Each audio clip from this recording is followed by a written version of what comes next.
Bonjour et bienvenue dans Archi Urbain, l'actu, la version confinée de l'émission télé Archi Urbain. Aujourd'hui, j'ai le plaisir de recevoir Paul Vermeulen de For Urban Passion. Bonjour Paul. Bonjour. Tu vas bien? Très très bien, très très bien. L'année dernière, tu avais organisé une journée de conférence sur la ville sensible, dont un livre est paru aux éditions L'Harmattan, La ville sensible, que tu as coordonné. Que va-t-il se passer cette année? Tu as prévu une journée qui s'appelle Cool Planning, mais ça veut dire quoi? Ça veut dire simplement que faire face au réchauffement climatique dans les villes. Est-ce que tu pourrais nous donner quelques exemples pour que l'on comprenne bien de quoi il s'agit? L'IBGE et des comités d'habitants de forêt, par exemple, travaillent sur comment est-ce que l'eau ruisselle depuis la corniche vers les égouts. Comment est-ce qu'on peut faire de cette humidité qui est là lorsqu'il pleut quelque chose qui soit agréable et qui nous relie à la terre et à l'eau, bien entendu. Paul, pour organiser cette journée de conférence, de colloque, tu as choisi trois portes d'entrée. Est-ce qu'on peut déjà, tu en as déjà dit deux mots, parler d'abord de l'eau? Beaucoup de parcs à Bruxelles souffrent énormément de l'absence d'humidité. Si je regarde le parc de Bruxelles, mais je peux prendre d'autres exemples, les arbres sont menacés par le tassement des sols, et ce tassement empêche l'eau de rentrer et donc d'avoir un taux d'humidité qui favorise simplement leur existence. L'autre thème, donc à côté de l'eau, il y a le feu, c'est la chaleur. Évidemment, c'est la question des îlots de chaleur.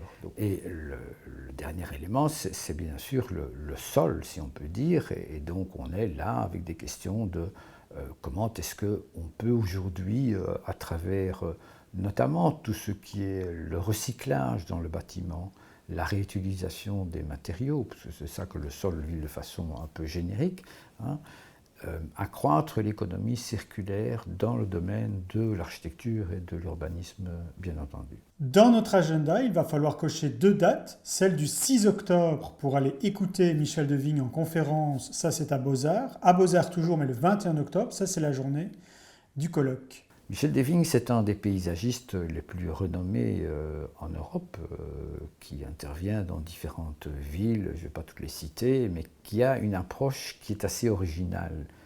C'est-à-dire que lui part d'une réflexion sur c'est quoi la ville qu'on a connue, ou qu'on connaît surtout aux États-Unis, en Grande-Bretagne, donc cette tradition plus anglo-saxonne des grands parcs.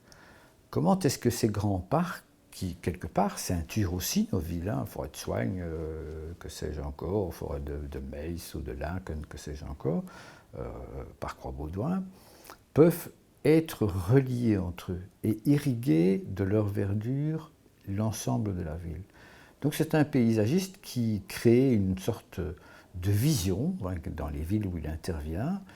Il va intervenir à Liège prochainement. Comment traiter la question de ces espaces publics, ces espaces verts, qui créent des coulées vertes dans la ville. Ok, maintenant est-ce que tu peux nous en dire plus sur la journée du 21? Qu'est-ce qui va se passer exactement? Le 21, on passe une journée de réflexion en matinée. Donc le matin, on travaille dans le cadre d'ateliers interactifs. Donc on travaille de façon, on ne reste pas assis, on change de place, on va d'un atelier à l'Assemblée générale, que sais-je encore. Donc c'est très animé. Ça, c'est le matin. Et notamment, il y a un intervenant qui s'appelle Philippe Madec. Et Philippe Madec est un architecte urbaniste qui, avec deux compères, a lancé un manifeste pour la ville frugale. Alors c'est une prise de position assez radicale, relativement radicale. Ce manifeste a été signé à ce jour par 10 000 paysagistes, urbanistes, architectes en France et à peu près 2000, d'après le chiffre que je connais, en Belgique. Donc c'est un mouvement qui commence à être significatif et qui dit nous n'avons qu'une seule terre, nous n'avons qu'une seule ville. Comment est-ce qu'on peut lui faire du bien? Comment est-ce qu'on peut réduire les pollutions, les choses qu'on connaît, mais sous l'angle de comment est-ce qu'on peut utiliser de façon plus frugale, légère, tout ce qui est à notre disposition sans gaspillage. Cette notion de résister au gaspillage, Ben, dans la ville, on le voit partout, hein. À Bruxelles en particulier. Bon voilà, on voit les immeubles de bureaux, on les démolit parce qu'ils ont 30 ans d'âge et qui ne correspondent pas tout à fait au top du top des qualifications d'aujourd'hui. Et on se retrouve avec des ruines de béton, on évacue et on construit à neuf des bâtiments qui sont quasi identiques, sauf qu'ils sont un peu plus contemporains, un peu plus touchy, que sais-je encore. Donc c'est une approche et l'après-midi, on a 3 activités qui sont proposées. On va visiter 2 endroits symptomatiques de Bruxelles, de ce qui avance. Le quartier Tivoli, hein, fait par CityDev à Laken, donc c'est quand même une réalisation. Pour ceux qui ne connaissent pas, ça vaut la peine. Et le parc de Tour et Taxi et les environs de Tour et Taxi sur comment est-ce qu'on peut, notamment cette coulée verte, la mener. Ça, c'est une visite. Autre possibilité, on travaille là avec des juristes. Alors là, c'est un petit peu un angle qu'on ne connaît pas encore très très bien. C'est-à-dire, on met en quelque sorte une association francophone de juristes spécialisés en matière d'urbanisme et d'environnement qui coopèrent avec nous. Et on les met au défi de dire, mais quelles sont les réglementations, que ce soit des ordonnances, des lois, que sais-je, des décrets, que sais-je encore, ou des règlements, qui devraient en priorité être changés à l'écoute de ce qui s'est passé le matin. Comment est-ce qu'on peut traduire et quels sont les obstacles logistiques qui existent aujourd'hui?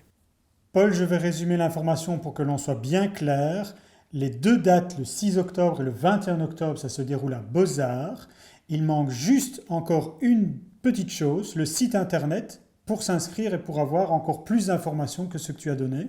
Le 6, c'est à 19h, donc c'est le soir, ok, Michel Desvignes. Et le 21, c'est toute la journée, de 9h à 4h, 5h. Le site, il est facile à trouver, c'est For Urban Passion. Voilà, vous tapez ça, vous pouvez immanquablement tomber dessus. Et donc vous aurez tous les détails, les possibilités de s'inscrire comme vous le souhaitez.